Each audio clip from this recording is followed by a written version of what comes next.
ओम शन शनेश्वराय नमः. ओम नमः शिवाय. हर हर महादेव. नमस्कार मैत्रिणींनो. 14 फेब्रुवारीला आहे शनी प्रदोष. हे प्रदोष का करावे तर शनी प्रदोष व्रत केलं जातं तर ते गुणवान पुत्र प्राप्तीसाठी, तसेच गर्भातील बालकाच्या अडचणी दूर होण्यासाठीही शनी प्रदोष व्रत केलं जातं. त्याचबरोबर नोकरीमध्ये चांगली पदोन्नती होण्यासाठी सुद्धा हे व्रत केले जाते. 8 दिशांनी घरामध्ये सकारात्मकता येण्यासाठी हे शनी प्रदोष व्रत केलं जातं. शनी प्रदोष दिवशी असे आवर्जून शिवमंदिरात अशा प्रकारे 8 दिवे प्रज्वलित करा. 8 दिशांनी सकारात्मक ऊर्जा प्रवेश करेल. पण मग हे व्रत कसे करावे, कधी करावे, सुरू करायचं असेल तर काय करावे, उपाय कसे आणि कधी करावे, संपूर्ण माहिती पाहण्यासाठी व्हिडिओ पूर्ण पहा. पण त्याआधी चॅनलवरती नवीन असाल तर सबस्क्राईब करून कमेंट बॉक्समध्ये हर हर महादेव टाईप करा. मैत्रिणींनो, आपल्या वास्तुशास्त्रामध्ये आध्यात्मिक पुराणामध्ये असे म्हटले आहे की शनिवार आहे, प्रदोष आहे, तर हा प्रदोष सर्व ध्येय धारण करणाऱ्यांना खूप दुर्लभ, अर्थात हा प्रदोष कुठला मनुष्य करत असेल तर तो खूप मोठ्या पुण्याचा भागीदारी बनला जातो असे म्हटले जाते. शनी प्रदोष व्रत भगवान शिव, माता पार्वती आणि शनिदेवांची पूजा करण्यासाठीचा तो दिवस आहे. असे म्हटले जाते की प्रदोष काळामध्ये भगवान शिव स्वयं शिवलिंगात प्रकट होतात. यावेळी भगवान शिवशंकरांची पूजा केल्यास विशेषतः प्राप्त होते. शनी प्रदोष केल्याने शनीशी संबंधित अशुभ दोष दूर होतात आणि शनिदेव शांत राहतात. तसेच शनी प्रदोष व्रत केल्याने पुत्र प्राप्ती होते, संततीविषयक चिंता दूर होतात. शास्त्रानुसार शनी प्रदोष व्रत केल्यास व्यक्तीला दीर्घायुष्यासह सुख समृद्धी प्राप्त होते.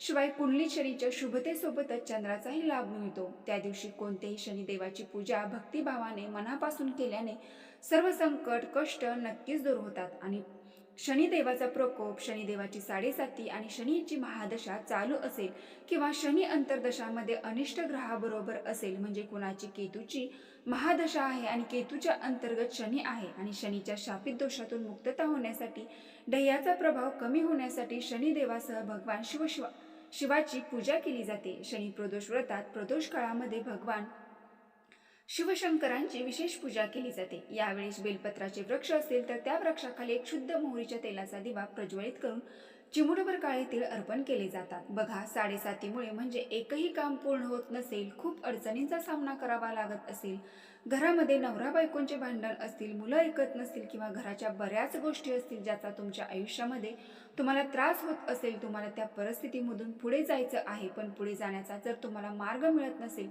तरीही सर्वात सोपा उपाय म्हणजे शनी प्रदोषच्या दिवशी आपल्याला काही सेवा करायच्या आहेत. मैत्रिणींनो, सगळ्यात आधी समजून घ्या की प्रदोष व्रत म्हणजे नेमकं काय. प्रत्येक भारतीय महिन्याच्या शुक्ल पक्ष आणि कृष्ण पक्षाच्या त्रयोदशी तिथीला करायचे हे व्रत आहे. प्रदोष काळामध्ये हे व्रत केले जाते, म्हणून याला प्रदोष व्रत म्हणतात. आता सगळ्यात महत्त्वाचा प्रश्न, आता प्रदोष म्हणजे काय. सूर्यास्तानंतरचा म्हणजे रात्रीचा प्रारंभ होण्याच्या अगोदरचा म्हणजे संध्याकाळ, म्हणजे दिवस आणि रात्र अगदी थोड्या वेळासाठी कालावधी भेटतो असा काळ म्हणजे संध्याकाळ. साधारणतः सूर्यास्तानंतरचे 45 मिनिट गृहीत धरून शकता हे व्रत भगवान शिवशंकरांसाठी केले जाते. या दिवशी संपूर्ण दिवसभर उपवास करायचा असतो आणि संध्याकाळी प्रदोष काळामध्ये अंघोळ करून भगवान शिवशंकरांचे षडोपचारी पूजा करायची असते. किमान 21 शनी प्रदोष, 11 शनी प्रदोष हे व्रत करता येते. आता शनी प्रदोष दिवशी सकाळी लवकर उठून भगवान शिवशंकरांच्या मंदिरात जावा आणि फक्त एक शुद्ध लोटा जल, त्यामध्ये एक पिंपळाचे पान आणि चिमुडभर काळे तीळ मिसळून ओम शन शनेश्वराय नमः या मंत्राचा जप करत पाणी अर्पण करा. त्यानंतर पिंपळाच्या वृक्षाखाली जर आपण फक्त स्पर्श केला, प्रणाम केला तरीही आपल्याला 1000 पटीने पुण्यफळ प्राप्त होते असे म्हटले जाते. परंतु सर्व साडेसाती दोष दूर होतात असेही म्हटले जाते.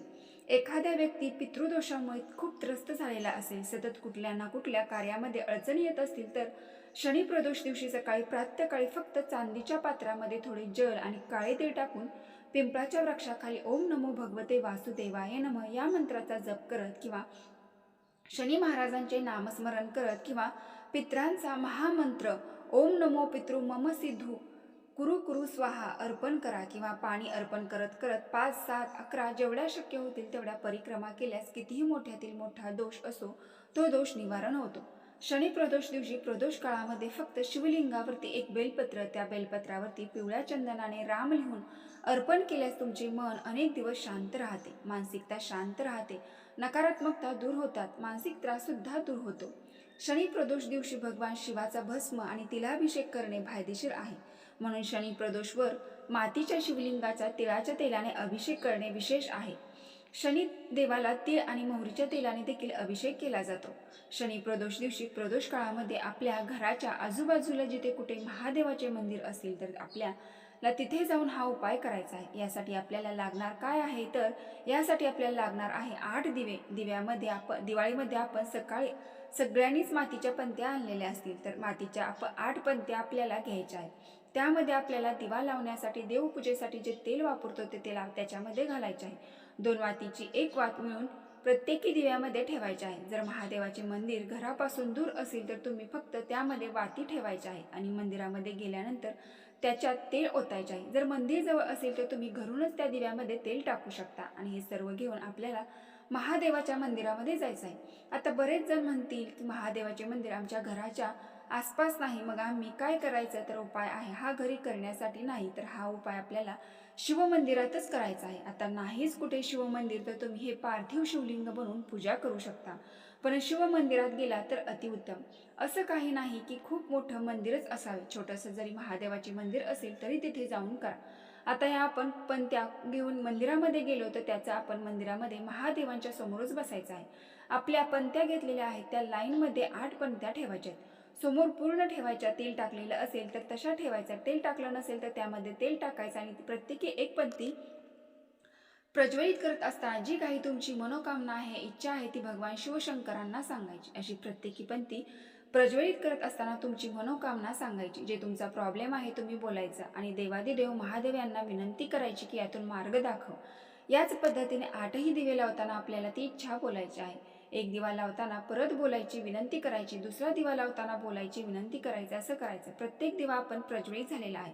आपण 8 वेळा विनंती केलेली आहे. आता काय करायचं? जे महादेव बघा, महादेवांची पिंड समोरच आहे आणि आपल्या समोरच महादेवाचा समोर आपल्याला ठेवायचे आहेत. याने काय की 8ही दिशांनी तुमचे जे रस्ते बंद आहेत, म्हणजे तुम्हाला आयुष्यामध्ये अडचणीतून पुढे जाण्याचा मार्ग मिळत नाही, तर ते हे केल्याने आणि तुम्ही जर संकल्पयुक्त 11 प्रदोष असेल, 21 शनी प्रदोष असेल, 5 शनी प्रदोष असेल, तुम्ही जर हे केलं तर जेवढ्या म्हणजे शनी प्रदोषचं तुम्ही संकल्प केलेला आहे तेवढ्या शनी प्रदोषमध्ये तुमचं संकट आलेले असेल त्यातून पुढे जाण्याचा मार्ग निश्चितच मिळेल.